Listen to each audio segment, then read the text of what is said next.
आपणा सर्वांचं मनःपूर्वक स्वागत. आपण आजच्या व्याख्यानाला प्रारंभ करीत आहोत. बरोबर 7 वाजून 1 मिनिट झालेला आहे. आपण वेळेमध्ये व्याख्यानाला सुरुवात करूया. तोपर्यंत बाकीचे हळूहळू जॉईन आवाज येत होतील. नाहीये सर, आवाज. आवाज येत नाही? नाही नाही.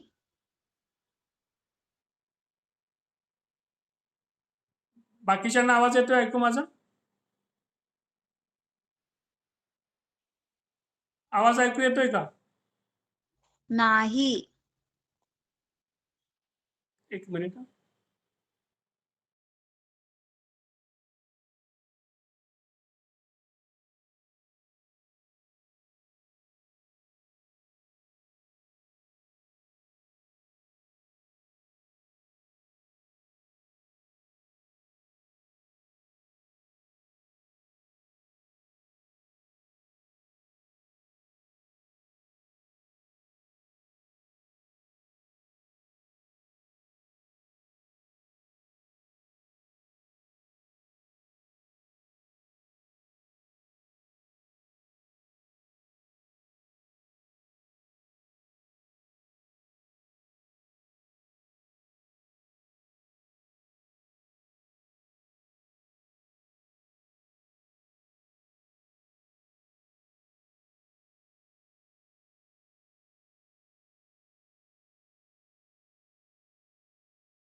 Sir please.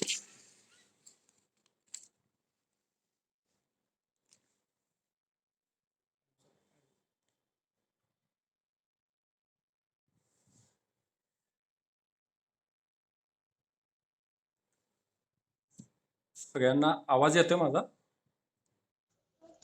आवाज येत नाही सर.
चित्रकला, शिल्पकला आणि वास्तुकला. तर ह्याचा विचार करताना मुख्यत्वे काही गोष्टींचं भान आपल्याला ठेवायला लागेल. काही प्रश्न आपल्या समोर असतील. ते महत्वाचे प्रश्न म्हणजे की कोणतीही कला असेल, ललित कला असेल, त्याचं नेमकं प्रयोजन काय आहे? ती कशाचा शोध घेते? आपण काही उदाहरणांवरून पण त्याचा विचार इथं करणार आहे, की कोणत्या पद्धतीनं साहित्य काम करतं आणि कोणत्या पद्धतीने चित्रकला, शिल्पकला ही माध्यमं काम करतात. तर सर्वसामान्यपणे आपण असं म्हणू शकतो, की साहित्य हे शब्द आणि अर्थ याच्या संदर्भात ते द्रव्य म्हणून वापरतं किंवा माध्यम म्हणून वापरतं. चित्रकलेमध्ये कोणते महत्वाचं माध्यम असतं? तर सगळ्यात महत्वाचं चित्रकलेतली जी माध्यम आहेत त्यामध्ये प्रामुख्यानं आपण असं म्हणू बिंदू बिंदू बिंदू याचा अर्थ काय? तर तुम्ही जर एखादं चित्र बघितलं असेल किंवा मोबाईलची जर आपण स्क्रीन बघितली असेल, तर त्या मोबाईलच्या स्क्रीनवरती पिक्सेल असतात, म्हणजे छोटे छोटे पॉइंट्स असतात. किंवा चित्रामध्ये सुद्धा अनेक बिंदू आपल्याला वेगळे करून दाखवता येतात. म्हणजे बिंदू हा एक चित्रकलेतला एक महत्वाचा घटक म्हणता येईल. समजा दुसरा महत्वाचा घटक आहे तो म्हणजे रेषा. आता रेषेची व्याख्या आपल्याला काय करता येईल? तर दोन बिंदू समजा आपण जोडले, दोन विशिष्ट अंतरावरचे बिंदू जर जोडले, तर त्याला आपण साधारणपणे रेषा म्हणू शकतो. आता रेषा सुद्धा वेगवेगळ्या पद्धतीने काम करतात. या सगळ्याचा विचार आपण दैनंदिन आपल्या जगण्याशी पण जोडू शकतो. उदाहरणार्थ तुमच्या दैनंदिन वापरातल्या वस्तूंचं निरीक्षण जर तुम्ही केलं, तर चित्रकलेतल्या अनेक घटकांचं तुम्हाला ज्ञान होईल. उदाहरणार्थ निसर्गातली आपण समजा झाड ही झाड एक सजीव रचना आहे, जैविक रचना आहे. तर त्याचं जर आपण चित्राच्या भाषेमध्ये ते जर समजून घ्यायचं झालं, तर साधारणपणे झाड आपल्याला कसं दिसतं? तर झाडाचं खोड, झाडाला फुटलेल्या फांद्या, त्याच्यानंतर त्याला जर समजा आता वेगवेगळ्या ऋतूमध्ये वेगवेगळ्या पद्धतीनं झाडाची रचना असू शकते. आत्ताच्या ऋतूमध्ये समजा पालवी फुटलेली असते झाडाला. तर साधारणपणे अशा रचनेला आपण झाड म्हणतो. आता हे झाडाचं जे दृश्य रूप आहे, ते दिसणारं रूप आहे. पण झाडाचं अस्तित्व आणखीन एका पातळीवर आपल्याला बघावं लागतं. म्हणून प्रत्येक कलेमध्ये असं म्हटलं जातं, की दृश्यकलेमध्ये एक महत्वाची गोष्ट अशी सांगितली जाते, की जे दिसतं ते तर तितकंच महत्वाचं आहे. त्याच्याशिवाय जे दिसत नाही, जे आपल्या इंद्रियांच्या मर्यादेमध्ये नाही, ते सुद्धा तितकंच महत्वाचं आहे. म्हणून चित्रामध्ये ज्या रिकाम्या जागा सोडलेल्या असतात, त्यांना सुद्धा चित्रामध्ये अर्थ असतो. जसं आपण म्हणतो कवितेच्या बाबतीत आपण एक विधान असं करतो, की बिटवीन द लाईन्स अर्थ असतात. म्हणजे दोन ओळींच्या मध्ये एक वेगळा अर्थ काम करत असतो. तर तसं आपल्याला दिसतं, की झाड या रचनेचा आपण खोड, फांद्या, पानं, फुलं, फळं या संदर्भात जर विचार केला, तर आणखीन एक गोष्ट झाडाची असते ती म्हणजे झाडाचा विस्तार जमिनीमध्ये पण झालेला असतो. पण आपल्या इंद्रियांच्या मर्यादांचा जर विचार केला, तर साध्या डोळ्यांनी आपल्याला झाडाचा जो आतला विस्तार आहे भूमीमधला, तो दिसू शकत नाही. तर ही एक माणूस म्हणून आपली मर्यादा असं म्हणू आपण. तर पण संपूर्ण झाड याची जर कल्पना जर आपण केली, तर झाड म्हणजे काय? तर जमिनीच्या वरती झाड असतं, त्याच्या खाली सुद्धा त्याचा एक विस्तार असतो. त्या संपूर्ण रचनेसह झाड नावाची एक दृश्य रूप त्याचं साकार होतं. आता या झाडांमधल्या सुद्धा अनेक आकारांचा वापर आपण चित्रामध्ये करतो बघा. म्हणजे तुम्ही साधी शाळेतली आपली चित्रकला जरी बघितली, तर शाळेतलं चित्र काढा असं जर सांगितलं आपल्या शिक्षकाने, तर आपण आपण काय समजा काढत होतो? तर त्याच्यामध्ये आपण असं चित्र काढत होतो, की नदी वाहतेय किंवा नदीच्या काठावरती एखादं झाड आहे किंवा समजा डोंगर आहे, डोंगरामधून सूर्य उगवतोय वगैरे अशा एक काय म्हणू आपण साचेबद्ध निसर्ग चित्राची आपण एक योजना करत होतो. समजा हातावर मेहंदी काढायची आहे. आपल्या दैनंदिन व्यवहारामध्ये सुद्धा दृश्य कलेची काही रूपं जी आहेत, काही जे आकार आहेत ते वेगळ्या पद्धतीनं काम करत असतात. म्हणजे समजा हातावर मेहंदी काढायची आहे, तर त्याच्यामध्ये आपण साधारणपणे ठिपके, पानं, फुलं वगैरे असे आकार त्याच्यामध्ये योजत असतो. म्हणजे चित्रकलेतले जे काही महत्वाचे बिंदू आहेत, तर त्याच्यामध्ये बिंदू, दुसरा घटक आहे, दोन बिंदू जोडल्यानंतर तयार होते ती रेषा. त्याच्यानंतर त्या रेषांच्या माध्यमातून आता रेषा म्हटल्यानंतर आपल्या डोळ्यासमोर नेहमी एक सलग रेषा असते. पण व्यवहारामध्ये जर तुम्ही निरीक्षण केली तर रेषा सरळच असेल असं नाही, वक्र रेषा पण असू शकतात. त्याच्यामुळे मधून मग वर्तुळ असेल, वेगवेगळ्या ज्या भौमितिक रचना असतील त्या तयार होतील आणि भूमितीच्या रचनेच्या पलीकडच्या रचना सुद्धा त्याच्यामधून तयार होतील. तर साधारणपणे चित्रकलेमध्ये चित्रकला असं जेव्हा आपण म्हणतो तेव्हा कुठल्या कुठल्या गोष्टींचा आपल्याला विचार करावा लागतो, तर वेगवेगळ्या रेषा असतील, वेगवेगळे आकार असतील. आणखीन एक गोष्ट चित्रामध्ये ऍड होते, ती म्हणजे रंग. रंग हा एक घटक चित्रकलेमध्ये अतिशय महत्वाचा आहे, की जो साधारणपणे आपल्याला मूर्त म्हणता येईल. चित्रकलेतले काही घटक हे अमूर्त आहेत, पण काही घटक हे मूर्त आहेत. कुठल्या अर्थानं मूर्त आहेत? तर पहिला एक मुद्दा महत्वाचा आहे, की जे काही निसर्गामध्ये आपण रंग बघतो, उदाहरणार्थ झाडांच्या पानांचा रंग असं जर आपल्याला विचारलं तर आपण हिरवा असं सांगतो, किंवा आकाशाचा रंग म्हणून एक असतो, किंवा वाळलेल्या गवताचा एक वेगळा रंग असतो. तर रंगांचे अनेक पोत जे असतात किंवा टेक्स्चर्स असतात, ते निसर्गामधल्या घटकांमधून त्याची जाणीव आपल्या इंद्रियांना होते. साहित्यामध्ये मात्र कसं होतं बघा, साहित्यामध्ये आपण सुरुवातीला एखादं मूळ जेव्हा भाषा शिकतं, त्याचं भाषा शिकणं हे जर आपण निरीक्षण केलं, तर साहित्याचा सगळा व्यवहार भाषेवर अवलंबून असतो. आणि भाषा ही 2 पद्धतीने काम करते. पहिली महत्वाची गोष्ट म्हणजे ध्वनी स्तरावर. म्हणजे जेव्हा मूल विशिष्ट वयाचं होतं, समजा एक 2-3 वर्षाचं मूल झाल्यानंतर साधारणपणे ते छोटे-छोटे वर्ण ज्यांना म्हणू आपण, ते उच्चारायला सुरुवात करतो. कदाचित ते पूर्ण शब्द उच्चारता येणार नाही त्याला, पण काका, मामा, दादा अशा पद्धतीने छोटे-छोटे शब्द किंवा छोटे-छोटे वर्ण ते उच्चारायला लागतं. आणि हळू-हळू त्याला त्याचे अर्थ कळायला लागतात. म्हणजे अर्थ ही प्रक्रिया थोडीशी नंतर येते आपल्या आयुष्यामध्ये. पण आधी ध्वनी, ध्वनी हा जो घटक आहे तो अतिशय महत्वाचा आहे. कारण ध्वनी हा निसर्गामध्ये सुद्धा वेगळ्या पद्धतीने काम करतो. उदाहरणार्थ जंगलामध्ये समजा एखाद्या वारा शिरला जोराचा, तर झाडं समजा 2 एकमेकांवर आपटली, तर त्याचा एक नाद सुद्धा त्याच्यामधनं तयार होतो. तर आपल्याला असं दिसतं की निसर्गामध्ये खळखळणाऱ्या पाण्याचा एक आवाज असतो, ढगांच्या गडगडाटाचा एक आवाज असतो. तर निसर्गामधली जी ध्वनी रूपं आहेत, त्या ध्वनी रूपांचा पण आपण एक विचार करतो. आणि दुसरं महत्वाचं म्हणजे मानवी जे काही यंत्र आहे, म्हणजे वर्ण निर्माण करणारं जे काही आहे. तर समजा आपण असं म्हटलं की क हा ध्वनी मला काढता येतो. क हा एक ध्वनी आहे, व हा एक ध्वनी आहे आणि ळ हा एक ध्वनी. तर त्याच्यापासून मराठी भाषेमध्ये आपण एक कावळा नावाचा एक अर्थपूर्ण अशी संघटना किंवा त्याची रचना तयार केलेली आहे.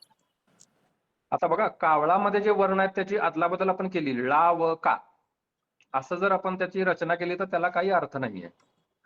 तर भाषेमध्ये एक महत्वाचा बिंदू येतो, तो म्हणजे अर्थ असतो. भाषेमधल्या चिन्हांना एक अर्थ आपण देऊन ठेवलेला असतो. तो कसा? तर का, व, ळा ही अक्षरं सलग एका शब्दामध्ये आली तर त्याचा अर्थ असा घ्यायचा, कावकाव करणारा काळ्या रंगाचा पक्षी. तर हे कावळा या ध्वनी, कावळा हे लिखित चिन्ह म्हणजे लिपीतलं त्याचं, आणि दुसरं म्हणजे कावळा ही निसर्गातली किंवा आपल्या जगण्यामधली एक एक पक्षी आहे तो. तर त्या पक्ष्याला ते चिन्ह आपण दिलेलं. त्यामुळे मराठी बोलणाऱ्या सगळ्या व्यक्तींनी, त्याच्यापैकी कुठलीही व्यक्ती समजा कावळा हा ध्वनी ऐकेल किंवा कावळा याचं लिखित असं चिन्ह वाचेल, तेव्हा सगळ्यांना कावळ्याचाच बोध व्हावा. तर अशा पद्धतीने भाषेचं काम एक होत असतं. दुसरा आपला एक गैरसमज असतो, की भाषा आली की आपल्याला साहित्य समजू शकतं. म्हणून महत्वाची एक अडचण आपली अशी आहे, की कलेचं तत्व एक वेगळ्या पद्धतीने काम करत असतं. कलात्मक रूप. म्हणून आपण नुसती भाषा शिकलो किंवा नुसतं आपण साक्षर झालो, तर आपण कलावंत होऊ किंवा लेखक होऊ अशी अपेक्षा करणं म्हणजे तसं व्यर्थ आहे असं म्हणू शकतो आपण. याचं कारण असं आहे, की भाषा हे माध्यम कलात्मक रीतीनं वापरायचं कसं, याचं भान ज्याला आहे, तोच ते माध्यम वापरू शकतो. म्हणजे नुसतं माध्यम येणं, ही काही त्या माध्यमाची साक्षरता आपल्याला म्हणता येत नाही. पण चित्रकलेची सुद्धा एक साक्षरता असते बरं का. म्हणजे दृश्य साक्षरता त्याला मी असं म्हणतो, की दृश्यांची सुद्धा एक साक्षरता असते. काही साधी उदाहरणं आपण घेऊ, की आपण दैनंदिन जीवनामध्ये आपल्याला बघता येणारी काही दृश्य असतात. उदाहरणार्थ मी शहरामध्ये जेव्हा वावरतो तेव्हा काही दृश्य मला दिसतात, की सायकलवरून शाळेला जाणारी मुलं. तर हे एक दृश्य आहे. दुसरं दृश्य आपण असं म्हणू, की एक नदीचा घाट आहे आणि नदीच्या घाटावर कपडे वाळत घातलेले आहेत. विशेषतः उन्हाळ्यामध्ये यात्रा वगैरे सुरू असताना कपडे धुण्याची एक परंपरा आपल्याकडे आहे. तर घाटावर जेव्हा ते कपडे वाळत घातलेले असतात, तेव्हा त्याचं एक वेगळं दृश्यात्मक रूप तयार होतं. जर एखादा चांगला फोटोग्राफर असेल, चांगला चित्रकार असेल, तर त्याला हे त्या काळातलं जे काही नाविन्यपूर्ण जे कंपोझिशन आहे, जी एक चौकट आहे, ती तो टिपू शकेल. तर नदीचा जो नैसर्गिक वाहणारा प्रवाह आहे तो आणि त्याच्या काठाला मानवी संस्कृतीने निर्माण केलेले कपडे धुतले जात आहेत मानवाकडून आणि त्याचे एक विशिष्ट पद्धतीनं ते वाळत घातलेले आहेत आणि त्याच्यामुळे त्याची एक दृश्य चौकट तयार झालेली आहे. तर चित्रामध्ये एक चौकटीला सुद्धा महत्व आहे. जसे कलर किंवा रंग, पोत यांना महत्व आहे तशी एक म्हणजे कुठलाही कलावंत एका चौकटीमधून तुम्हाला एक जग तुमच्या पुढे मांडत असतो. जसं सिनेमा आपण बघतो, तर सिनेमामध्ये एक सोय अशी असते की कॅमेरा असतो. कॅमेरा हवा तिथं जाऊ शकतो. म्हणजे दोन व्यक्ती बोलत असताना कॅमेऱ्याची पोझिशन कुठं असते तर त्या दोघांच्या मध्ये असते. म्हणजे पहिली व्यक्ती बोलताना तो कॅमेरा टिपेल, नंतर त्याच्या समोरचा व्यक्ती त्याला उत्तर देईल तेव्हा त्याच्या पुढे तो कॅमेरा असेल. म्हणजे कॅमेराची जी पोझिशन आहे ती त्या दोन व्यक्तींच्या मध्ये असेल. चित्रपटात हे वैशिष्ट्य आहे की त्याच्यामध्ये कॅमेराची सोय असते. त्यामुळं चित्रपटांचं एक वैशिष्ट्य असं म्हणतात की जिथं तुम्ही वास्तवामध्ये असू शकत नाही, तिथं असण्याची सोय तुम्हाला कॅमेरा देतो. त्यामुळे चित्रपट ही एक वेगळ्या पद्धतीची दृश्यकला ನೋಡ್ತು होते. ಮಲ್ಕಿದೆ ಆಡ್ಪಾಲ तर ಆಯ್ತಾ ನಾವು त्याच्यामुळं या सगळ्यांचा विचार आपण जर केला, तर आपल्याला आता जॉब चित्रकलेतली सुद्धा तत्व किंवा चित्रकलेतली माध्यमं कशा पद्धतीनं कलात्मक पातळीवर पोहोचतात. कोण म्हणताय असं कृपया मम्मा ऑडिओ गडबड बंद विसरू करा आपला. शकना कृपया विनंती आहे ऑडिओ आपले बंद ठेवावेत. तर चित्रकलेमध्ये ज्या गोष्टी आहेत त्याच्यामध्ये सुरुवातीला आपण बघितलं की एक बिंदू, रेषा, त्याच्यानंतर काही आकार असतील, रंगांचे पोत असतील. त्याच्यानंतर दुसरा एक महत्वाचा घटक असतो चित्रकलेमध्ये काम करण्याचा तो म्हणजे चित्राला एक चौकट असते. आता आपण बघितलं त्याप्रमाणे, की कुठलाही आर्टिस्ट असेल तो चित्र कशावर रंगवतो, तर त्याला एक काहीतरी चौकट असते. मग ती पोर्ट्रेट स्टाईल असेल, समजा एखादं व्यक्तिचित्र असेल, तर ती उभी साधारणपणे असते. जसं आपण आपल्या मोबाईलमध्ये बघतो, की जनरली आपण मोबाईलमधले फोटो जे काढतो, फोटो घेतो, ते साधारणपणे उभे असतात. तुम्ही जर Instagram वापरत असाल, Instagram मध्ये तुम्हाला हे दिसत असेल, की तिथं लँडस्केप स्टाईल फोटो फारसे दिसत नाहीत. व्हिडिओ बंद करा म्हणतात. तर तिथं साधारणपणे ज्याला आपण व्हिडिओ कसा बंद व्हर्टिकल करायचा स्टाईल समजत नाही. फोटो जास्त प्रमाणात येतात. तर त्या मर्यादेमध्ये तुम्हाला ते काम करावं लागतं, की चित्रकाराला त्या चौकटीच्या मर्यादाचा पण विचार त्याच्यामध्ये करावा लागतो. फोटोग्राफी असेल किंवा चित्रकला असेल, या दोन्हीमध्ये पण हे साधारणपणे काम करतं. तिसरा महत्वाचा घटक आहे तो म्हणजे तुमचं रंगांचं माध्यम काय असेल. समजा काही आर्टिस्ट आहेत ते तैल रंगामध्ये म्हणजे ऑइल कलर मध्ये काम करतात, काही वॉटर कलर मध्ये काम करतात, जलरंगामध्ये काम करतात, काही पेस्टल मध्ये काम करतात, चारकोल वापरला जातो. वेगवेगळ्या पद्धतीची साधनं वापरून ही चित्रकलेतली जे काही घटक आहेत ते साकार केले जातात. चित्रकलेतलं एक महत्वाचं सूत्र म्हणजे पहिल्यांदा तुम्हाला स्केचेस वर भर द्यायला सांगितलं जातं. स्केचेस म्हणजे साधारणपणे पेन्सिल चा वापर करून मुख्यत्वे ते स्केचेस केले जातात. तर रेषा असतात, ठिपके रेषा किंवा त्या रेषांच्या माध्यमातून समग्र प्रतिमेचं एक चित्र उभं करण्याचा प्रयत्न त्याच्यामध्ये केलेला असतो. तर त्यामुळं तुम्हाला त्यातले जे बिंदू, रेषा, आकार आहेत या माध्यमाच्या ताकदीचा अंदाज येतो. म्हणून चांगल्या चित्रकारांना आधी स्केचेस करण्याचा सल्ला दिला जातो त्याच्यासाठी आणि त्याच्यानंतर मग रंगामध्ये काम करायला सांगितलं जातं. याचं कारण असं आहे की रंग हाताळणं हे सुद्धा खूप तसं जबाबदारीचं काम आहे किंवा त्याच्यामध्ये एक विशिष्ट कौशल्य तुम्हाला प्राप्त व्हायला पाहिजे. तर आपण ह्या सगळ्याचा विचार असा करूया की दैनंदिन आयुष्यामध्ये जसं आपण असं म्हणू शकतो की साहित्य वाचायचं आहे, एखादं पुस्तक वाचायचं आहे, तर मला वर्णमाला आली पाहिजे. मला अक्षर ओळख असली पाहिजे. तसं चित्रकलेची समज येण्यासाठी कोणत्या गोष्टींची समज आपल्याला असायला पाहिजे. तर त्याच्यासाठी मी एक शब्द वापरतो, तो म्हणजे चित्र साक्षरता असायला पाहिजे आपल्याकडे किंवा दृश्य साक्षरता असं म्हणू आपण. त्याचं एक उदाहरण घेऊन आपण हा मुद्दा पटवून घेऊया, की नेमकी दृश्य साक्षरता कशी काम करते किंवा आपण दृश्य साक्षर आहोत की नाही हे कसं समजून घ्यायचं. तर त्यातले महत्त्वाचे गोष्टी आहेत. तुम्ही एक असं असं काम करू शकता, की तुमच्या घरामध्ये जेवढ्या काही वस्तू आहेत, त्या वस्तूंचे तुम्हाला रंग, पोत, त्याचं टेक्स्चर हे अनुभवता येतं का? वेगळं काढून दाखवता येतं का? उदाहरणार्थ तुमच्या घरी बॉटल्स असतील, तर साधारणपणे आता इथं माझ्या टेबलवर 2 बॉटल्स आहेत. त्या मी तुम्हाला दाखवतो एक नमुना म्हणून. साधारणपणे ही प्लास्टिकची बॉटल आहे. याचा एक विशिष्ट पद्धतीचा आकार आहे. विशिष्ट पद्धतीचं टोपण आहे. आणि हे एका वेगळ्या ज्याच्या आतून मेटल असणारी आणि साधारणपणे स्टीलचं झाकण असणारी अशी एक बॉटल आहे. तर तुम्ही साधी बॉटल जरी ही वस्तू जरी घेतलीत, आपल्या दैनंदिन वापरातल्या वस्तू जरी घेतल्या, तरी त्या प्रत्येक वस्तूंना एक टेक्स्चर आहे. त्याची विशिष्ट उंची आहे. म्हणजे याचं एक व्हिज्युअल रूप आहे बघा. कदाचित इथं तुम्हाला दिसत असेल, की या कंपनीचा एक लोगो पण तुम्हाला दिसतो इथं. तर या बॉटलचा जेव्हा मी अनुभव घेईन, तेव्हा कदाचित त्याचा स्पर्श म्हणजे या बॉटलचा स्पर्श जर मी केला, तर मला तो वेगळ्या पद्धतीने अनुभवता येईल. पण जेव्हा मी दुसऱ्या बॉटलला स्पर्श करेन प्लास्टिकचा, तर त्याचा म्हणून एक स्पर्श वेगळा जाणवेल मला. तर या 2 बॉटलचं दृश्य रूप काय आहे आणि इतर संवेदनांनी जो आपण अनुभव घेतो. आपल्या संवेदना वेगवेगळ्या आहेत बरं का. म्हणजे आपण बघतो, डोळ्याने बघणं ही एक संवेदना आहे. दुसरी संवेदना आपण असं म्हणतो की गंध.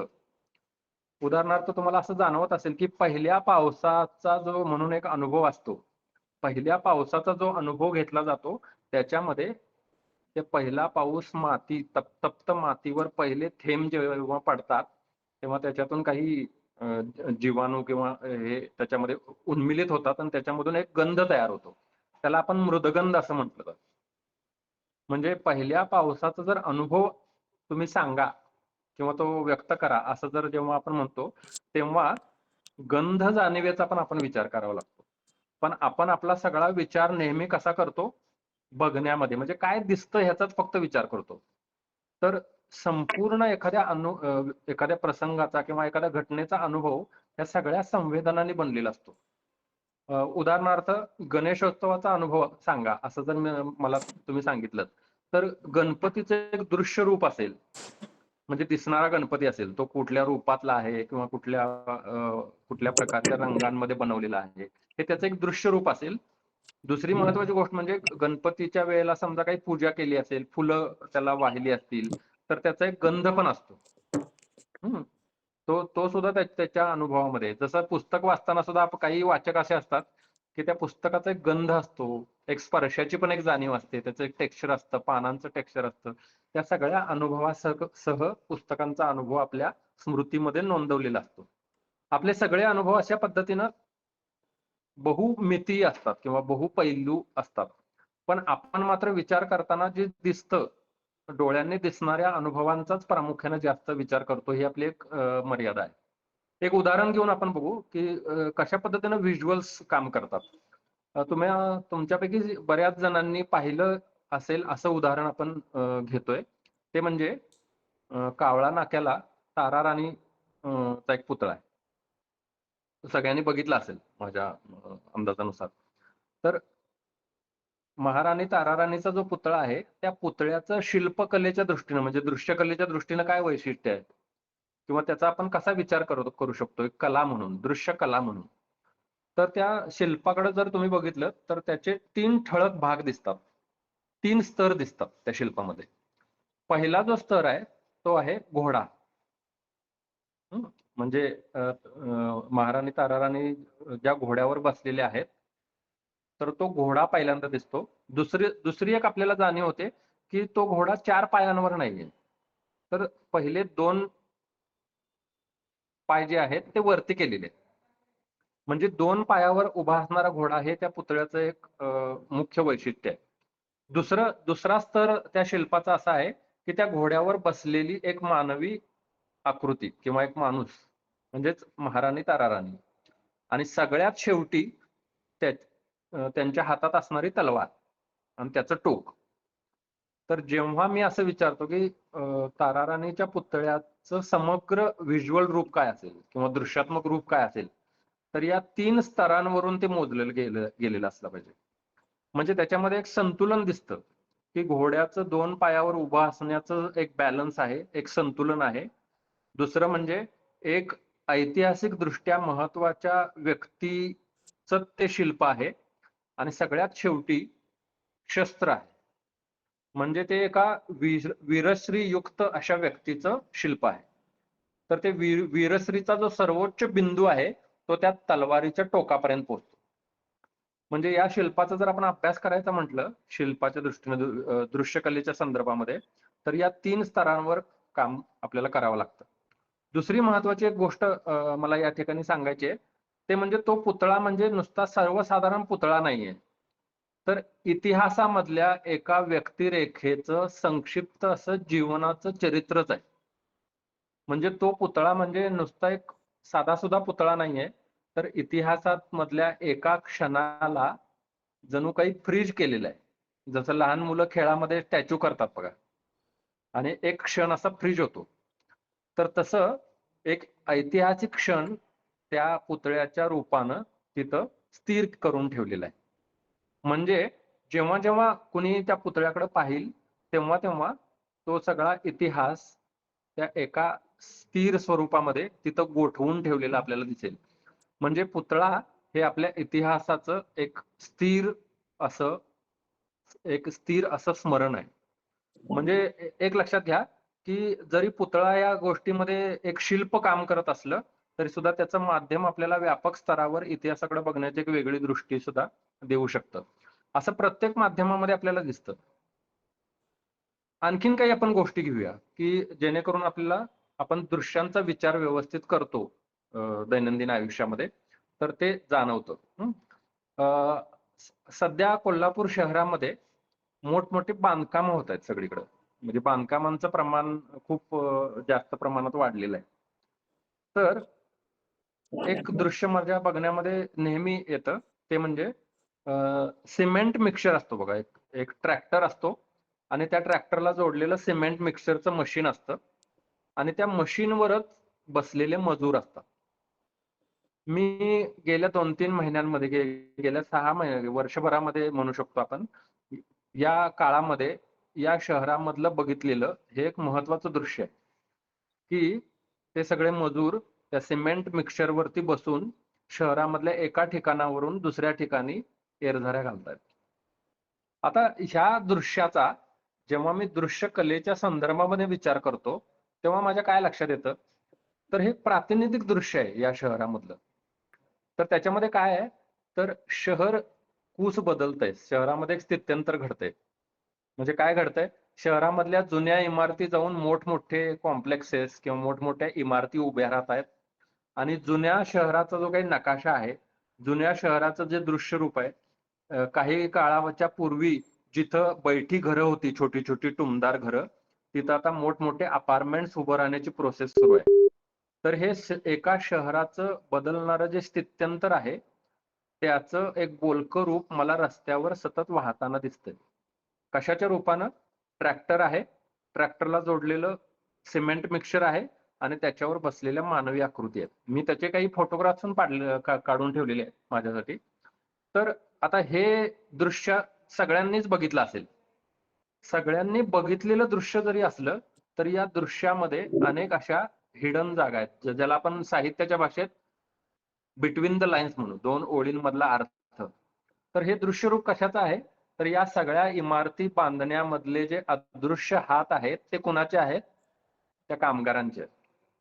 आणि जणू काही ते कामगार या सिमेंट मिक्सचर मध्ये बसून, जसं नंदा खरे नावाचे एक मराठीमधले खूप लेखक म्हणजे प्रसिद्ध लेखक आहेत, महत्वाचे लेखक आहेत. त्यांनी एक पुस्तक लिहिलेलं आहे की दगडावर दगड विटेवर वीट. तर त्यांनी बांधकामाची एक व्याख्या केलेली आहे म्हणजे इमारत बांधणं म्हणजे काय, बांधकाम करणं म्हणजे काय, तर दगडापासून परत दगड तयार करणं. तर मला प्रश्न पडला की दगडापासून परत दगड तयार करणं म्हणजे बांधकाम असं कसं? तर बघा, आपण जेव्हा बांधकाम करतो एखाद्या इमारतीचं, तेव्हा त्याच्यामध्ये घटक कुठले कुठले वापरले जातात. तर वाळू असेल, वाळू हे सुद्धा एक दगडाचाच एक भाग आहे किंवा दगडाचंच एक रूप आहे. सिमेंट असेल, ते सुद्धा दगडाची भुकटी करून विशिष्ट पद्धतीच्या याची करून वापरलेली असेल. तर अशा वेगळ्या फॉर्मॅट मधले सगळे दगड एकत्र करून आपल्याला पाहिजे असा एक दगड तयार करणे, ज्याला आपण छप्पर म्हणू, ज्याला आपण छत म्हणू, ज्याला आपण भिंती म्हणू, ज्याला आपण कॉलम्स म्हणू, या भाषेमध्ये ते बांधकाम होतं. म्हणजे एका दगडाचं रूपांतर थोडक्यात आपल्याला हव्या तशा दगडांमध्ये करणं म्हणजे इमारत बांधणं. तर एक इमारत जेव्हा बांधत बांधत बांधत वरती येते, तेव्हा ते ज्याचं दृश्य रूप असतं ते मला सतत दिसतं. जेव्हा जेव्हा हे कामगार शहरामध्ये फेऱ्या मारायला लागतात, तेव्हा तेव्हा त्याचं एक अर्थशास्त्र पण आपल्या लक्षात येतं. दुसरं म्हणजे सामाजिक स्तरीकरण सुद्धा लक्षात येतं, की समाजातल्या काही लोकांच्या कष्टांवर या सगळ्या इमारती उभ्या आहेत. जेव्हा आपण एखाद्या कादंबरीमधला सामाजिक वास्तव समजून घेतो, तेव्हा दृश्यात्मक पातळीवरचं सुद्धा एक सामाजिक वास्तव आकाराला येत असतं. त्याच्याकडे पण आपण लक्ष देणं गरजेचं आहे.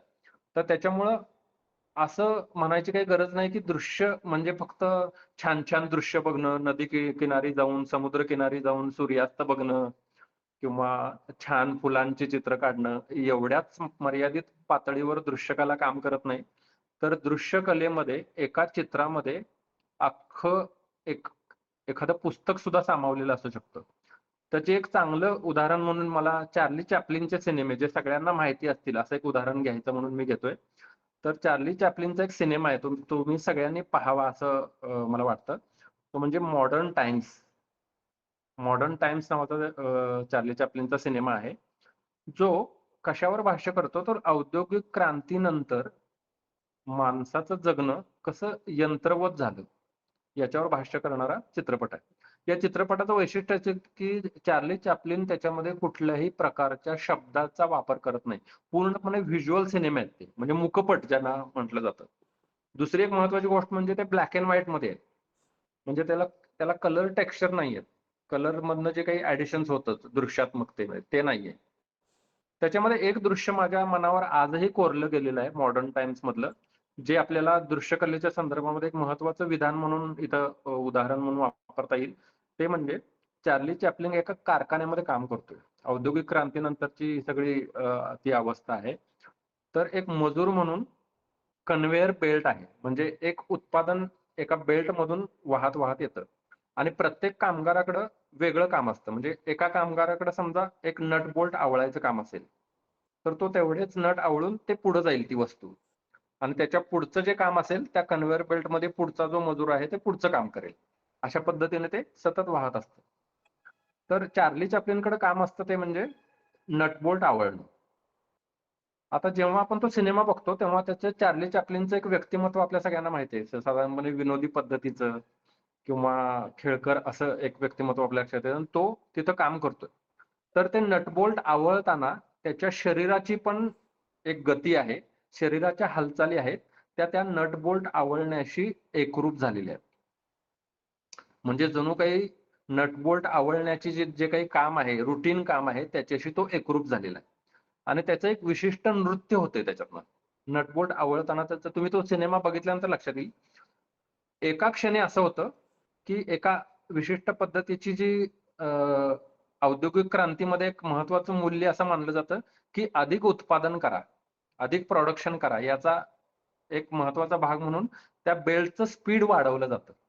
आणि स्पीड वाढवल्यानंतर त्याचं जे नृत्य होतंय, बेल्ट आवळण्याचं नृत्य असं ज्याला म्हणू आपण, तर त्याची पण गती वाढते. आणि एका क्षणी चार्ली चॅप्लिनच्या ते कंट्रोलच्या बाहेर जातं. कारण खूप स्पीड वाढायला लागतो आणि तेवढी गती तो मॅच करू शकत नाही, आणि तेव्हा तो त्या बेल्ट वरती आडवा होतो आणि आपलं नटबोल्ट आवळण्याचं काम करायला लागतो. आणि त्याच्यानंतर तो त्या बेल्ट वरून पुढे सरकवून त्या चक्रामध्ये अडकतो.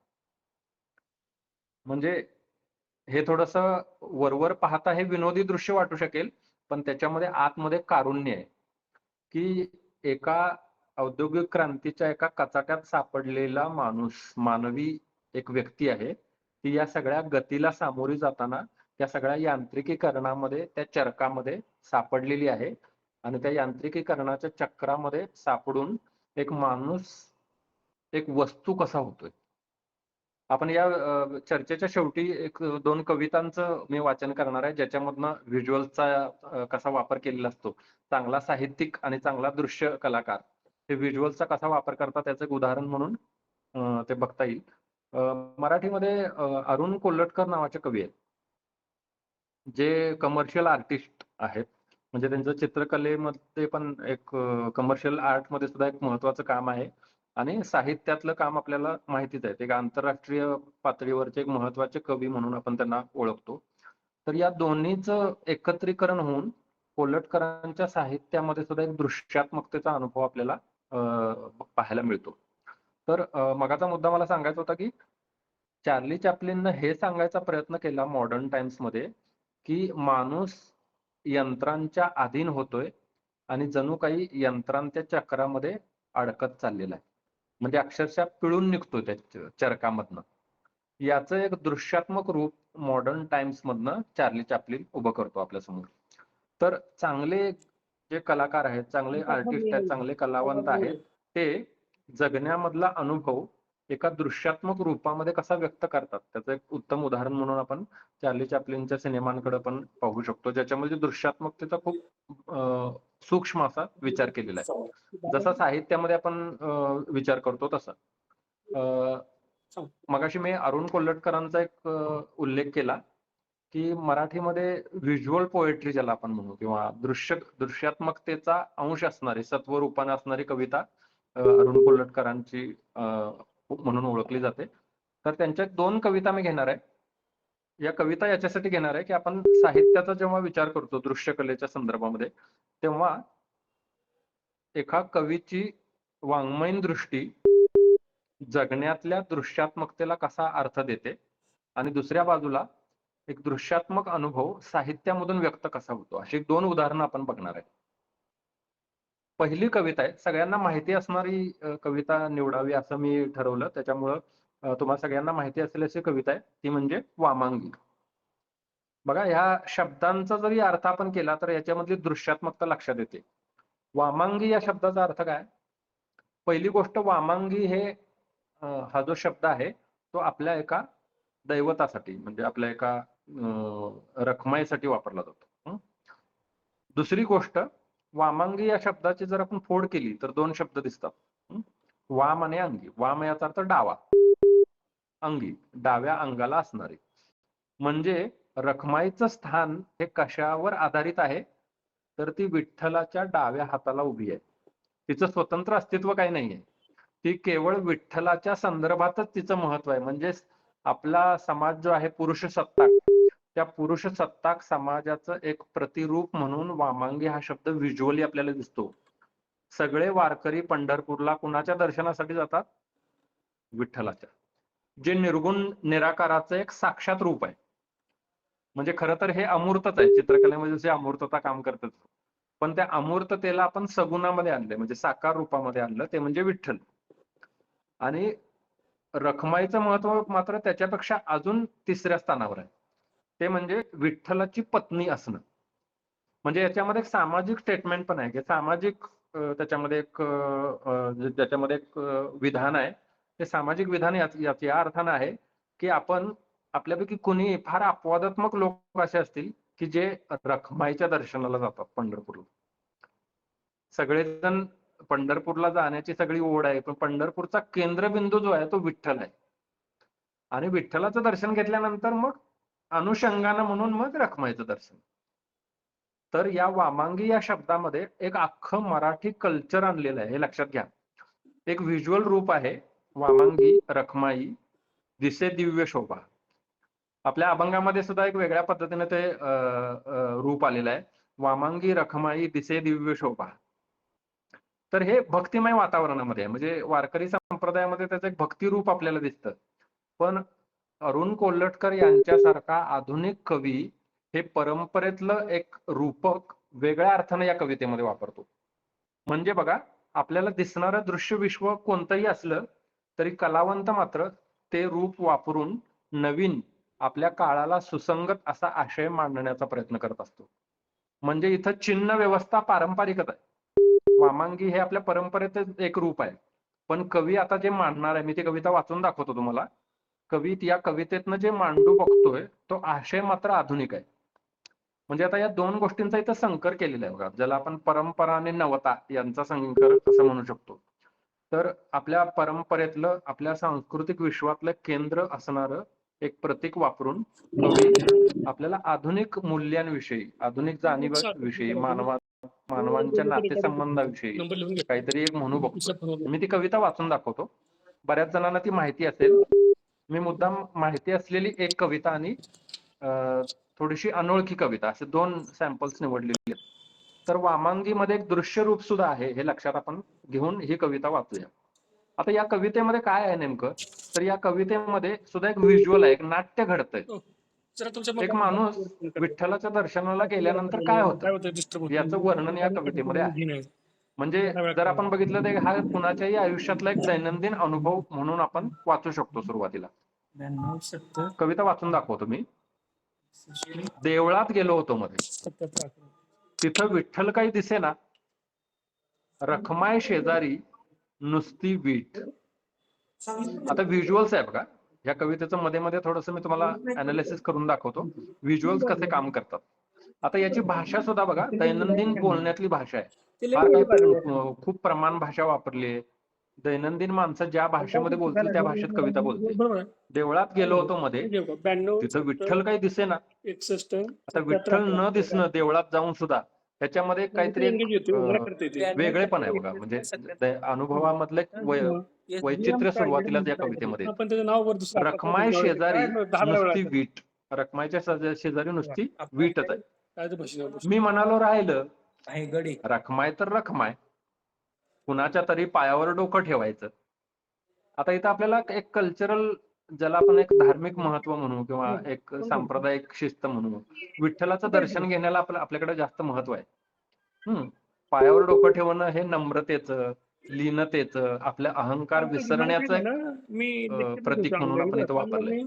मी म्हणालो राहिलं, सांगतो रखमाय तर रखमाय, तू आता तिथं कुणाच्या तरी पायावर उभं डोकं ठेवायचं. राहिलं तिथं पायावर ठेवलेलं डोकं काढून घेतलं. ताराणी चौकाच्या पुढे पेट्रोल पंप. आता इथं थोडंसं सररिअलिस्टिक होतोय कवी, म्हणजे अतिवास्तववाद वगैरे ज्याला आपण म्हणू. इथून पुढे ही कविता थोडी वास्तववाद अशा दोन्ही रूपामध्ये खेळते. पायावर ठेवलेलं डोकं काढून घेतलं, आपल्यालाच पुढं मागं लागेल म्हणून. आणि जाता जाता सहज रखमायला म्हणालो, विठू कुठं गेला, दिसत नाही. तर आता इथं विठ्ठलाला देव कल्पिलेलं नाहीये, आपला एक कोणतरी असावा, या पद्धतीनं अतिशय घरगुती भाषेमध्ये हे डायलॉग कवीनं नोंदवून ठेवलेले आहेत. रखमाय म्हणाली, कुठं गेला म्हणजे उभा नाही का माझ्या उजव्या अंगाला. आता रखमाईला असं वाटतं की आता कुठं गेला म्हणजे काय सांगायचं, उजव्या बाजूलाच असणार. आणि हे आपल्या संस्कृतीचा एक सारांश आहे, की आपण ठरवलेलं असतं की पुरुषाचं जे स्थान आहे ते काय कुठल्या अंगाला, उजव्या अंगाला. तर पुरुष सत्ताक व्यवस्थेवर जे थोडी तिरकस अशी कमेंट आहे इथं. मी परत पाहिलं खात्री करून घ्यायला आणि म्हणालो तिथं कुणीही नाही. आता परत व्हिज्युअल्स मध्ये येतो कवी, म्हणजे दृश्यात्मक रूपामध्ये सध्या म्हणते, नाकासमोर बघण्यात जन्म गेला, मला केलाय पण इथे बाजूचं मला जरा कमी. टॉयलेट नावाने येत होतं भजनावळ. आपल्या व्यवस्थेमध्ये स्त्रियांना एका साच्यामध्ये बसवलं गेलं. त्यांनी कसं वागायचं, कसं बोलायचं, कुणीकडे बघायचं, कुणीकडे बघायचं नाही, कशा पद्धतीनं वर्तन करायचं, याच्या साचेबद्धतेबद्दल बोलते. नाकासमोर बघण्यात जन्म गेला, बाजूचं मला जरा कमी. रेकॉर्डिंग म्हणून मी उचलत ज्याला आपण कम्फर्ट झोनच्या बाहेर जाऊन जगाचा अनुभव घेणं वगैरे, हे स्त्रियांच्या खूप उशिरा म्हणजे काय म्हणू आपण वाट्याला आलं. त्याच्या आधीच्या स्त्रियांनी खूप हे नाकासमोर बघणं, नाकासमोर बघणं ह्याला एक वाक्प्रचारात्मक रूप या कवितेमध्ये आलेलं आहे. दगडासारखी झाली मान अगदी धरली बघ. आता नाकासमोरच बघायचं म्हटल्यावर मान धरणार. दगडासारखी झाली मान अगदी धरली बघ, इकडची तिकडं होत नाही. कधी येतो, कधी जातो, कुठं जातो, काय करतो, मला काही माहिती नाही. हा म्हणजे पुरुषांनी काय करायचं, कुठं जायचं वगैरे ह्याचे निर्णय सुद्धा स्त्रियांकडे जनरली परंपरेमध्ये नसतात. याच्याबद्दल सुद्धा याच्यामध्ये एक विधान हा दिसतं. इथे मावशी थांबते. खांद्याला खांदा भिडवून नेहमी बाजूला असेल विठू, म्हणून मी पण पावलट उभी राहील. आपला जो कोण पती आहे, नवरा आहे, तो खांद्याला खांदा भिडवून आपल्या नेहमी शेजारीच असेल या विश्वासावर ही स्त्री उभी आहे. म्हणजे इथं दैवतीकरण टाळून व्यक्ती रूपामध्ये हे आलेले आहेत व्यक्तिमत्व. म्हणजे ह्याचा देव नाहीयेत, आपल्या दैनंदिन जगण्यामध्ये वावरणारी हाडामांसाची जणू माणसं आहेत. अशा पद्धतीनं कवीनं त्याला या अनुभवाला इथं एकत्र आणलंय. आषाढी कार्तिकीला इतके लोक येतात नेहमी, मला कधीच कसं कोणी सांगितलं नाही. बघा याच्यामध्ये पण एक सामाजिक विधान आहे की आषाढी कार्तिकीला एवढे लोक येतात, मला कधीच कोणी असं सांगितलं नाही की विठ्ठलाचा पण एक शोध घ्यावा, विठ्ठलाच्या स्थानाचा पण एक विचार करावा, असं मला कधी कोणी सांगितलंच नाही. आता बोलून काय मोकळं जायचं. आता या कवितेचा शेवटच्या 2 ओळी आहेत. म्हणा ह्या संपूर्ण कवितेचा जो पाया आहे किंवा या संपूर्ण कवितेचा जो उत्कर्ष बिंदू आहे नाही म्हणून सांगायचं तो ह्या 2 ओळींमध्ये. आणि इथं कविता आपल्या मूळ दृश्यात्मक सगळ्या रूपामधून वेगळी होते. म्हणून या कवितेचं विश्लेषण करताना आपल्याला असं दिसतं की आधीच्या सगळे जे भाग आहेत ते एकीकडं, आणि या शेवटच्या 2 ओळींचा स्वतंत्रपणे आपल्याला विचार करावा लागतो. या शेवटच्या 2 ओळी अशा आहेत. आज एकदमच मला भेटायला धावून आलं 28 युगांचं एकटेपण. आता या शब्दरचनेमध्ये एक अर्थ दिसतो की 28 युग विटेवर उभे असणारे विठ्ठल. आपण असं म्हणतो की युगे 28 दिशे दिव्य शोभा, असं आपल्याकडं अभंगामध्ये पण मानलं जातं की 28 युग तिथं उभे आहेत. आणि दुसऱ्या बाजूला असं आपण म्हणू शकतो की रखमाईच्या बाजूनं म्हणजे वामांगीच्या बाजूनं या 28 युगांचं विश्लेषण आपल्याला इथे दिसतं. त्या सगळ्याचा अर्थ आपल्याला या शेवटच्या ओळींमध्ये दिसतो. आज एकदमच मला भेटायला धावून आलं 28 युगांचं एकटेपण. तर इथं ही कविता आपल्या सगळ्या संस्कृतीची पुन्हा चिकित्सा करायला लागते.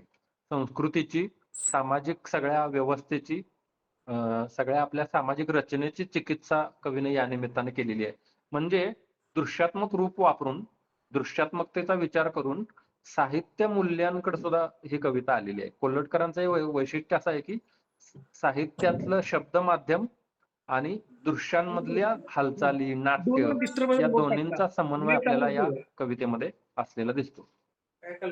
आता मी जेव्हा असा विचार करतो की चित्रकलेमधली जी दृश्यात्मकता असते ती वेगळ्या पद्धतीने काम करते. जसं आपण सुरुवातीला बघितलं, बिंदू, रेषा, आकार, घाट, रंग या सगळ्या माध्यमातून चित्र आकाराला येतं.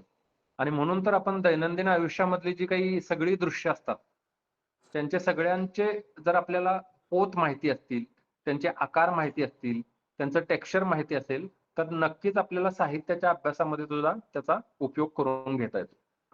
आता दुसरी कविता वाचून दाखवतो. त्या कवितेचं शीर्षक आहे चट्टामट्टा. आता या शीर्षकामध्ये सुद्धा एक थोडीशी गमतीशीर छटा दिसते बघा. चट्टामट्टा. चट्टामट्टा करणे म्हणजे काय, तर संपवणे, खाऊन टाकणे.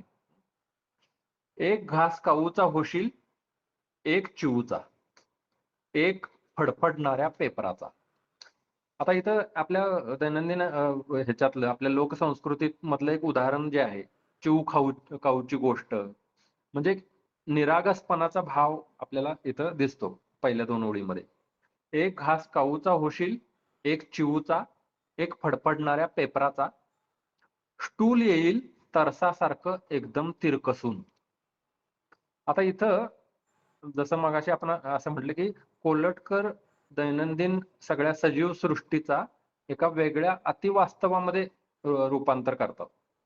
म्हणजे कसं, स्टूल ही साधारणपणे निर्जीव गोष्ट म्हणून आपण बघतो, एक वस्तू म्हणून बघतो, पण त्या वस्तूंना सजीव बनवलेलं आहे कवितेमध्ये. स्टूल कसं येणार आहे, तरसासारखं तिरकसून, म्हणजे त्याच्यामध्ये थोडीशी हिंस्रता पण आहे. रानडुकरासारखा रेडिओ मुसंडी मारेल. रेडिओ कसा येईल, रानडुकरासारखा येईल. ढोलीतनं जिबल्या चाटत बूट बाहेर येतील. बूट दैनंदिन वापरातल्या सगळ्या वस्तू आहेत, पण त्या एका अतिवास्तवामध्ये एकत्र येतात. ढोलीतनं जिबल्या चाटत बूट बाहेर येतील, हँगर झडप घालतील. कपडे अडकवण्याचे एक वस्तू हँगर, ते झडप घालतील. वारुळातनं नळ येतील सरपटत. वारुळातनं सरपटत येणारा प्राणी म्हणजे आपल्याला साप, हे जनरली डोळ्यासमोर असतं. तर इथं मात्र नळ सरपट येतील. आपल्या दैनंदिन वापरातली, घरगुती वापरातली एक निर्जीव वस्तू इथं सजीव केलेली आहे. धुणं वाळत घालायचे चिमटे टोळासारखे टनाटन येतील. एकदम सगळ्यांची जेवायची वेळ झाली असेल.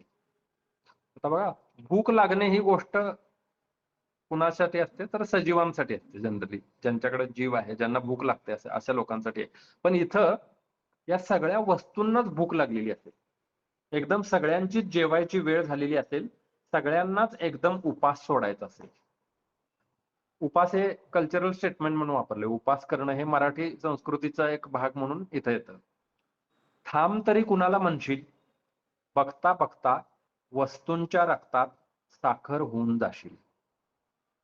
थांब तरी कुणाला म्हणशील, बघता बघता वस्तूंच्या रक्तात साखर होऊन जाशील. तर आता इथं एक रूपक असं वापरलं की सगळ्या वस्तूंनी आपल्यावर आक्रमण केलेलं आहे. तर हे कसं, हा मुद्दा पटण्यासाठी एक मी उदाहरण देतो. आपण आपले दैनंदिन वस्तू खरेदीसाठी डी मार्टला जातो, मॉलमध्ये जातो. मॉलची दृश्य रचना तुम्ही जर बघितली असेल तर अतिशय ग्राहक केंद्रीय असते. म्हणजे तुम्ही सगळ्या वस्तू खरेदी कराव्यात जास्तीत जास्त अशा पद्धतीने त्याची रचना केली असते.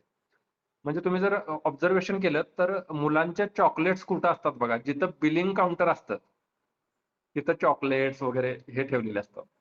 म्हणजे शेवटी तुम्ही जेव्हा येता बिलिंग काउंटरकडं, तेव्हा त्या मुलांनी हट्ट करून ते चॉकलेट्स घ्यावेत आणि तुम्हाला तिथं नाही म्हणता येऊ नये ती वस्तू घेण्यासाठी. म्हणजे डी मार्टच्या वस्तूंची रचना अशा पद्धतीने खूप उजेड टाकलेला असतो बघा वस्तूंवर. वस्तूंवर लाईट पडलेला असतो.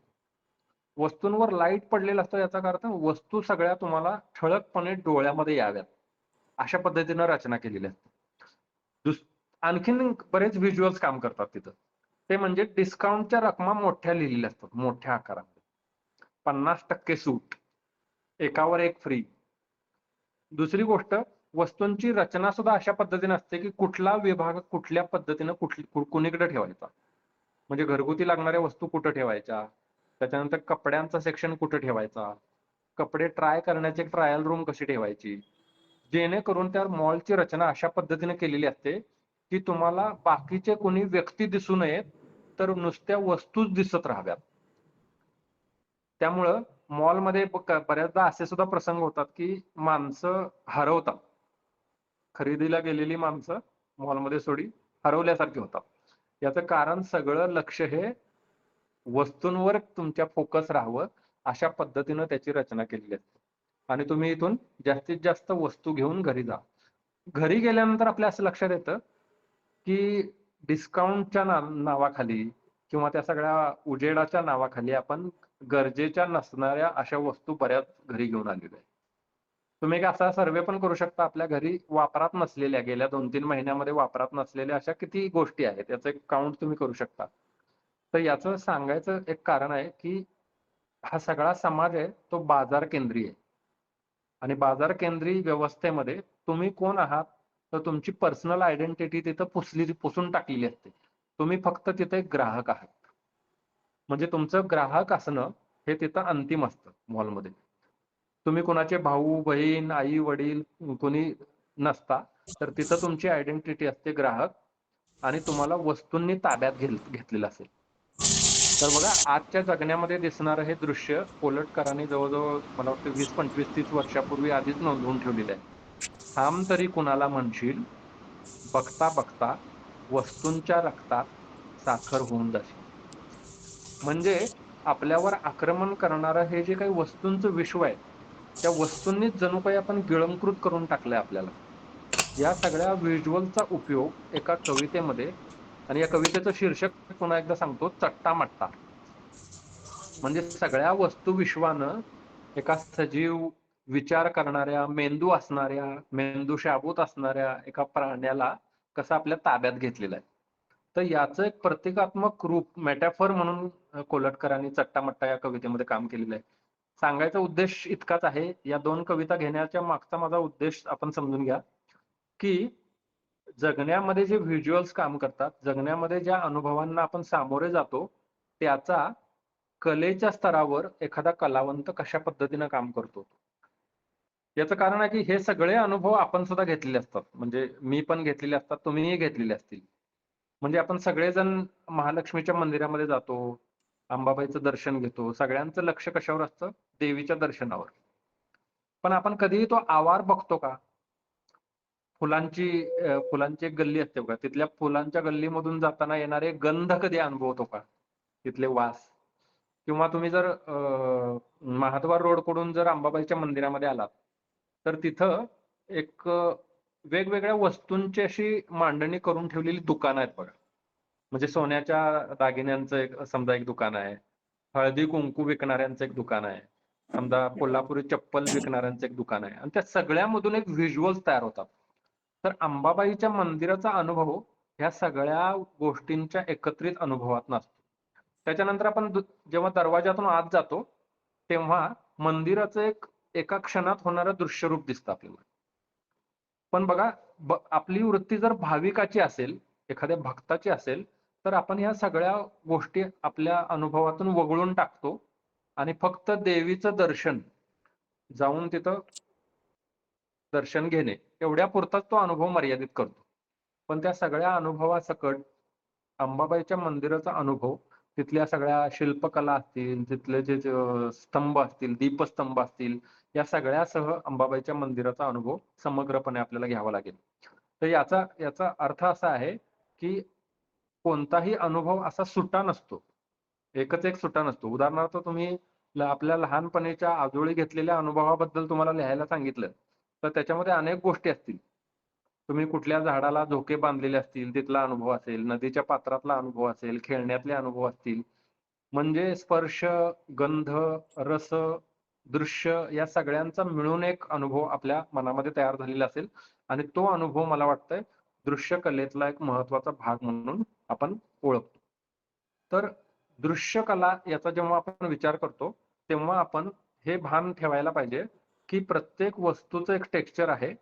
साधा आपला शर्ट जरी घेतला, तरी शर्टचं सुद्धा एक डिझाईन असतं बघा, त्याच्यावर असणाऱ्या याच्यापासून. तर शर्टच्या आत एक डबल बटन दिलेलं असतं आतल्या बाजूला. म्हणजे एखादं बटन तुटलं तर दुसरं वापरता यावं. तर जेव्हा तो शर्ट डिझाईन म्हणून तयार होतो, तेव्हा त्या निर्मितीमध्येच या सगळ्या गोष्टींचा विचार करून सगळ्या वस्तू तयार केल्या जातात. म्हणून आपण असं म्हणतो, की साहित्याचा आणि दृश्यकलेचा जेव्हा आपण संबंध अनुभवायला जातो, जेव्हा आपण जगण्यातले हे सगळे डिटेल दृश्य अनुभव काळजीपूर्वक सजगपणे बघू, तेव्हाच आपल्याला साहित्यामध्ये शब्दांच्या माध्यमातून जो अनुभव व्यक्त केलेला आहे, त्याचं समग्रपणे त्याचा अनुभव घेता येईल. दुसरं एक उदाहरण सांगतो, की आपल्याला दृश्यकला आणि साहित्याचा संबंध जोडा असं जेव्हा आपण म्हणतो, तेव्हा मुख्यत्वे काय असतं? तर मुख्यत्वे काही तत्व आपल्या डोळ्यासमोर येतात. ती म्हणजे पुस्तक. पुस्तक ही सुद्धा एक वस्तू म्हणून आपण त्याचा विचार करूया. तर पुस्तक आल्यानंतर सगळ्यात महत्वाचा त्याचा भाग म्हणजे त्याचं मुखपृष्ठ असतं पुस्तकाचं. पुस्तकाचं मुखपृष्ठ काय असतं, तर त्या पुस्तकामध्ये प्रवेश करण्यासाठीचं एक महत्वाचं द्वार असतं, द्वारासारखं काम करतं. मला एक उदाहरण म्हणून तुम्हाला सांगायचं आहे. अरुण काळे नावाचे कवी आहेत मराठीमध्ये, अरुण काळे. त्यांचा नंतर आलेले लोक नावाचा एक कविता संग्रह आहे. नंतर आलेले लोक. आणि त्या नंतर आलेले लोकच्या मुखपृष्ठावर काय दिसतं, तर पायऱ्या असणार काहीतरी एक इमारत आहे, पायऱ्या असणारी. आणि त्याच्यावर साधारणपणे आपल्याला ज्याला भारतीय वाहना म्हणू, चपला, अशा त्या पहिल्या पायरीच्या खाली ठेवलेल्या आहेत.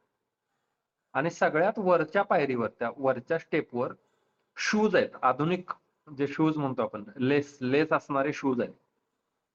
तर आता बघा, हे व्हिज्युअल्स आहे, हे एवढंच मुखपृष्ठ आहे त्या संग्रहाचं. आणि नंतर आलेले लोक, अरुण काळे, असं त्याचं शीर्षक आहे त्याच्यावर छापलेलं. तर आता दृश्यकलेच्या संदर्भामध्ये ह्या दृश्याचा किंवा ह्या फोटोग्राफचा म्हणून आणि त्या संग्रहाचा आपण एक सांधा जोडू शकतो. नंतर आलेले लोक म्हणजे आपल्याला ते सगळे ऐतिहासिक थिअरी माहिती आहे. आर्य अनार्य वगैरे आक्रमण केली. नंतर आलेल्या लोकांनी इथल्या लोकांचं शोषण केलं. एक नवीन संस्कृती तयार केली. त्याचं एक सिम्बॉल म्हणून, त्याचं एक चिन्ह म्हणून ते शूज वापरलेले आहेत. म्हणजे नंतर आलेले लोक ह्यांच्यावर शिरजोर झाले इथल्या लोकांवर आणि इथल्या संस्कृतीवर मात करून ते एका वरच्या स्तरावर आले. म्हणजे ते नंतर आले, पण त्यांनीच इथल्या सगळ्या सांस्कृतिक वर्चस्वाचा ताबा घेतला. असा आशय त्या चित्रामधून, त्या फोटोग्राफमधून व्यक्त केलेला आहे. म्हणजे आपण जेव्हा ह्या पुस्तकातल्या कविता वाचू, ह्या कवितांकडे जेव्हा आपण जाऊ, तेव्हा ह्या मुखपृष्ठाचा एक इम्पॅक्ट घेऊन त्या कविता वाचू. म्हणून असं मला नेहमी वाटतं. ग्रेस नावाचे कवी आहेत मराठीमध्ये. तर त्यांचा एक ललित गद्याचा संग्रह आहे माझ्यामध्ये. ओल्या वेळूची बासरी. ओल्या वेळूची बासरी असा एक संग्रह आहे. तर त्याच्यामध्ये मला वाटतं ते चंद्रमोहन कुलकर्णींचं मुखपृष्ठ असावं त्यांनी केलेलं.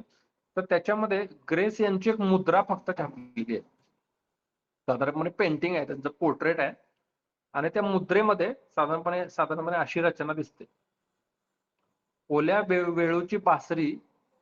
आता इथं बासरीचा संदर्भ आहे. म्हणजे इथं बासरी हे जे काही वाद्य आहे ते आपल्याकडे श्रीकृष्णाशी जोडलेलं आहे. ओल्या वेळूची बासरी आणि साधारणपणे कृष्ण रूपातल्या पोझिशनचा. आणि दुसरं म्हणजे ग्रेस यांनी त्याच्यामध्ये डोळे थोडेसे झाकलेले दिसतात आपल्याला. म्हणजे एक तन्मय अवस्था त्यांची दाखवायची. तर याच्यामध्ये आपल्याला असं दिसतं की सगळ्यात महत्वाची गोष्ट म्हणजे काय, तर ग्रेस यांचं सगळं व्यक्तिमत्व त्या पोर्ट्रेटमध्ये आलेलं आहे. कसं, तर ग्रेस म्हणजे आपण असं म्हणतो की म्हणजे एक स्वतःच्याच विश्वामध्ये मग्न असणारा असा एक कलंदर कवी असं आपण ग्रेस यांच्याबद्दल म्हणू शकतो. तर त्यांचं सगळं व्यक्तिमत्व त्या मुखपृष्ठामध्ये आलेलं आहे. तंद्री लागलेली आहे, डोळे झाकलेले आहेत आणि मुद्रा आहे. तर ग्रेस यांच्या कवितेकडे जाण्याचा एक मार्ग म्हणून ग्रेस यांच्या व्यक्तिमत्वातनच आपण ग्रेसच्या कवितेकडे बघू शकतो. म्हणजे एक आत्मनिष्ठ कवितेकडे जाण्याचा एक मार्ग त्या मुखपृष्ठामधनं सूचित केलेला आहे. तर कोणत्या कवीसाठी किंवा कोणत्या पुस्तकासाठी आपण मुखपृष्ठ करत आहोत याचं भान सुद्धा चित्रकाराकडे असेल तर अशी खूप अर्थपूर्ण अशी चित्र आपण देऊ शकतो किंवा चित्रांचा पण विचार त्या पद्धतीनं होऊ शकतो. या व्याख्यानाच्या शेवटाकडे येताना मी या सगळ्याचा एक सारांश रूपानं एक मुद्दा असा मांडेन की आपल्याला दैनंदिन आयुष्यामध्ये जे काही अनुभव येतात, दृश्यात्मक स्वरूपाचे अनुभव येतात, त्यांचा स्मृतीमध्ये आपल्या सगळा संचय होत असतो. आपल्याला अनेक प्रकारचे व्हिज्युअल्स दिसत असतात. अनेक प्रकारच्या व्हिज्युअल्सना आपण सामोरं जातो. तर त्यांच्या स्मृती आणि दुसरं म्हणजे साहित्यामधल्या शब्दामधून ते व्यक्त करायचं आहे. शब्द हे त्याचं माध्यम आहे. तर तिथं सुद्धा या दोन्हींचा कुठंतरी सांधा आपल्याला जोडता येतो. म्हणजे समजा तुम्ही फिरायला बाहेर पडला, रंकाळ्याचं जे व्यक्तिमत्व आहे ते कशाने तयार झालंय, तर अगदी बारीक सारीक डिटेल्स मधून रंकाळा आकार आलेला आहे. मग त्याच्यामध्ये संध्यामठ असेल, त्या रंकाळ्यामध्ये सकाळी आंघोळ करायला धुवायला आणलेल्या म्हैशी असतील, या सगळ्यांसह रंकाळ्याचं व्यक्तिमत्व आपल्या डोळ्यासमोर उभं राहील. आणि जेव्हा रंकाळा ही एक इकोसिस्टीम म्हणून आपण त्याच्यामध्ये वास्तव्य करणारे जे पक्षी असतील, या सगळ्यांसह रंकाळा आपल्याला दिसेल. म्हणजे व्हिज्युअलचा जर आपण विचार केला तर समजा आपल्याला त्याचं साहित्यामध्ये जर रूपांतर करायचं असेल, साहित्याच्या अनुभवामध्ये तो जर सामावून घ्यायचा असेल, तर आपल्याला ते सगळे डिटेल्स, सगळ्या पारिसरिक गोष्टी आपल्याला लक्षात घ्याव्या लागतील. याचं आणखीन एक जवळचं उदाहरण म्हणून मी तुम्हाला सांगतो की व्हिज्युअलची रचना आपल्या दैनंदिन आयुष्यामध्ये सुद्धा काम करत असते. म्हणजे साधं तुम्ही तुमचा मोबाईल जरी बघितलात तर मोबाईलमध्ये ऍप्स असतात वेगवेगळ्या प्रकारचे आणि ऍप्सवर डिझाईन असतं बघा. म्हणजे आता आपण ज्या माध्यमातून बोलतोय ते गुगल मीट नावाचा ऍप आहे. त्याचा सुद्धा एक ऍपचा एक लोगो असतो बघा. व्हॉट्सअपचा सुद्धा एक लोगो असतो. हिरव्या रंगाचा एक वर्तुळ आणि त्याच्यामध्ये एक रिसिव्हर, जुना जो फोनचा रिसिव्हर असतो ना, तशा पद्धतीचं एक चिन्ह असतं. आणि ते कशामध्ये असतं, तर एक डायलॉगचं एक चिन्ह असतं बघा, वर्तुळ. म्हणजे साधारण व्यंगचित्रामध्ये कोण म्हटलं हे दाखवण्यासाठी त्या व्यक्तीकडे असा एक बाण केलेला असतो आणि त्या वर्तुळामध्ये त्याचा मजकूर लिहिलेला असतो की या व्यक्तीने हे म्हणालं, असा एक वर्तुळ असतो. तर व्हॉट्सअप या ऍपचं डिझाईन करण्यासाठी सुद्धा त्याचे टूल्स वापरलेले आहेत की व्हॉट्सअप हे संवादाचं सुद्धा माध्यम आहे आणि भाषिक अभिव्यक्तीचं पण साधन आहे. म्हणजे तुम्ही तिथं टेक्स्ट लिहून व्यक्त होऊ शकता. दुसरं एक ऍप सांगतो तुम्हाला मी की गुगल मॅप नावाचा एक ऍप आहे. आपल्याला कुठेही जायचं असेल, कुठल्याही गल्लीमध्ये, कुठल्याही शहरामध्ये, कुठल्याही परगावी जायचं असेल, तर आपल्याला मदत करणारं एक साधन म्हणून गुगल मॅप आपण वापरतो. तर गुगल मॅपचा एक लोगो आहे. गुगलचे जे सगळे म्हणजे ऍप्स आहेत त्याच्यामध्ये गुगल सर्च असेल, प्ले स्टोअर असेल, गुगल मीट असेल, गुगल ड्राईव्ह असेल, गुगल ऍप असेल, गुगल कॅलेंडर असेल, या सगळ्यांचे ऍप तुम्ही जरा आता नंतर तुम्हाला जेव्हा वेळ मिळेल तेव्हा बघा. तर त्याच्यामध्ये कलर पॅटर्न सेम आहेत सगळ्यांचे, म्हणजे एक युनिफॉर्म आहेत. त्याच्यामध्ये कुठले कुठले कलर आहेत बघा. एक म्हणजे पिवळा कलर आहे, रेड, ग्रीन आणि ब्ल्यू, आणि सगळ्यात आणखीन एक कलर त्याच्यामध्ये तो म्हणजे व्हाईट. तुम्ही ह्या गुगलची सगळी ऍप बघितली तरी हेच कलर वेगवेगळ्या पॅटर्न्स मध्ये दिसतील. म्हणजे आता समजा तुम्ही गुगल लेन्स वापरत असाल तर त्याला एक कॅमेरा सारखं असं एक चौकटी कंस असेल, किंवा गुगल ड्राईव्ह वापरत असाल तर असं त्रिकोणी लोगो आहे आणि त्याच्यामध्ये हे सगळे कलर आहेत. सांगायचा मुद्दा काय तर व्हिज्युअल्स जगामध्ये आपण मोबाईल वापरतो म्हणजे व्हिज्युअल्स एक माध्यम वापरतो, त्याच्यामध्ये सुद्धा या बारीक सारीक गोष्टींचा विचार केलेला असतो. दुसरं एक तुम्हाला व्यवहारातलं उदाहरण देतो की अमेझॉन नावाची कंपनी आहे जी तुम्हाला ऑनलाईन वस्तू विकते. अमेझॉनचा लोगो कधी तुम्ही बघितला असेल, नसेल बघितला तर तो आवर्जून बघा अमेझॉनचा लोगो. अमेझॉन अशी अक्षर आहेत इंग्रजी मधली आणि त्याच्यामध्ये खाली एक असा राऊंड बाण आहे, एक अर्धगोल असा राऊंड असा बाण दाखवलेला आहे. तो कुठून कुठून पर्यंत आहे, ए पासून झेड पर्यंत. अमेझॉन या शब्दामध्ये ए आणि झेड ही अक्षर आहेत, ती दोन त्या बाणानं जोडलेली आहेत. आता ह्याच्यामधनं व्हिज्युअली काय बोललं जातं किंवा व्हिज्युअली काय सांगितलं जातं तर अमेझॉन ही कंपनी ए टू झेड सगळ्या वस्तू तुम्हाला देऊ शकते. तर ते दाखवण्यासाठी ए टू झेड, ए आणि झेड ही अक्षरं जोडलेली आहेत. आणि दुसरी एक त्याच्यामधनं साधलेली गोष्ट आहे की त्याची एक स्माइली तयार झाली बघा. आपण रिप्लायसाठी व्हॉट्सअपवर रिप्लायसाठी सुद्धा वेगवेगळे स्माइली वापरतो, वेगवेगळी चिन्ह वापरतो, आयकॉन्स वापरतो. त्याच्यामध्ये सुद्धा स्माइलचे वेगवेगळे, तसं ते स्माइली तयार झालेली आहे. म्हणजे अमेझॉनला असं म्हणायचंय की आम्ही ए टू झेड सगळ्या वस्तू तुम्हाला देतो आणि आम्ही समाधानी ग्राहक तयार करतो, असे आनंदी ग्राहक तयार करतो की ज्यांना पाहिजे ती वस्तू तुमच्यापर्यंत पोहोचवण्याचे पर्याय असतात. सांगायचा मुद्दा असा की आपल्याकडे येणाऱ्या प्रत्येक बारीक सारीक व्हिज्युअल्स मध्ये काही ना काही अर्थ असतो, त्याच्यामागे एक विचार असतो आणि तो सगळ्या लहान सहान गोष्टीमध्ये, अगदी तुम्ही आपल्या दैनंदिन वापरातल्या वस्तू जरी घेतल्या तर त्याच्यामध्ये सुद्धा हे डिटेल्स तुम्हाला दिसतात. साधे तुम्ही स्टीलचे डबे जरी घेतले तर त्याचे असंख्य प्रकार तुम्हाला बघायला मिळतील. म्हणजे वस्तू सुद्धा वेगवेगळ्या आकारामध्ये वेगवेगळ्या माध्यमाने तुमच्याशी संवाद साधत असतात. फक्त जे आर्टिस्ट असतात याला जर कलेच्या पातळीवर तुम्हाला न्यायचं असेल तर हे व्यवहारातली भाषा, जशी एखादा लेखक कलेच्या पातळीवर पोहोचू शकतो, जसं अरुण कोल्हटकरांचे आपण एक उदाहरण म्हणून बघितलं, तर तसं कलात्मक पातळीवर ते पोहोचवण्याचं काम एखादा चांगला आर्टिस्ट करू शकतो.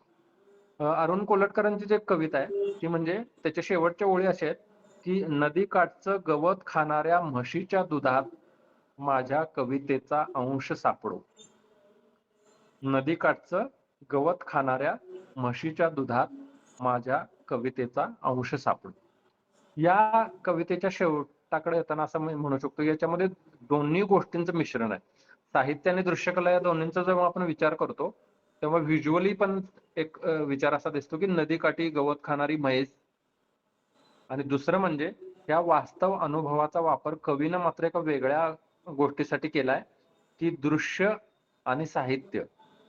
कारण कवी काय काम करतो तर कवी सुद्धा सगळ्या अनुभवातनं सगळ्या अनुभव पचवून एक सत्व तयार करतो. सत्व रूपानं तुम्हाला जगण्यातलं काहीतरी मोलाचं सांगतो. त्याला दुधाची कल्पना दिलेली आहे. म्हणजे जसं म्हैस गवत खाऊन सत्व तयार करते दुधाच्या रूपामध्ये, तसा कवी आपल्या सगळ्या संवेदनांनी, डोळ्यांपासून, कानांपासून, स्पर्शांपासून, गंधापासून सगळ्या अनुभवाचं एक द्रव्य, एक प्रकारचं गवत पचवतं आणि कविता नावाचं एक कलात्मक सत्व रूपातलं दूध तयार करतं. ह्या दोन अनुभवांना अरुण कोलटकरांनी एका कवितेमध्ये आणलेलं आहे.